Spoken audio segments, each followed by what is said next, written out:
নানা কর্মসূচির মধ্য দিয়ে দেশের বিভিন্ন জায়গায় উদযাপিত হয়েছে জাতীয় বিপ্লব ও সংহতি দিবস। দিবসটি উপলক্ষে সমাবেশ হয়েছে নাটোরে।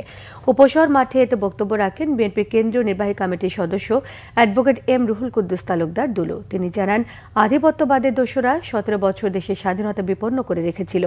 দিনটি উপলক্ষে বিএনপির আনন্দ শোভাযাত্রা হয়েছে গাজীপুরে। সকালে কালিয়াকৈরে ঢাকা টাঙ্গাইল মহাসড়কে জেলা বিএনপির সদস্য সচিব ব্যারিস্টার চৌধুরী ইশরাক আহমেদ সিদ্দিকীর নেতৃত্বে শোভাযাত্রাটি বিভিন্ন সড়ক প্রদক্ষিণ করে।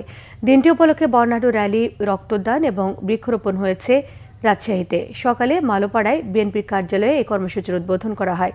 উপস্থিত ছিলেন বিএনপি চেয়ারপারসনের উপদেষ্টা মিজানুর রহমান মিনু। বিপ্লব ও সংহতি দিবস উদযাপন হয়েছে ধামরায়ে। সকালে উপজেলা বিএনপির সভাপতি তমিজউদ্দিনের নেতৃত্বে একটি গণমিছিল বের করা হয়।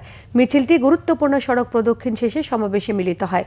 র্যালি এবং আলোচনা সভা হয়েছে কিশোরগঞ্জে। সুপ্রিম কোর্টের আপিল বিভাগের আইনজীবী ব্যারিস্টার এম আতিকুর রহমানের উদ্যোগে দিনটি উদযাপন করা হয়েছে।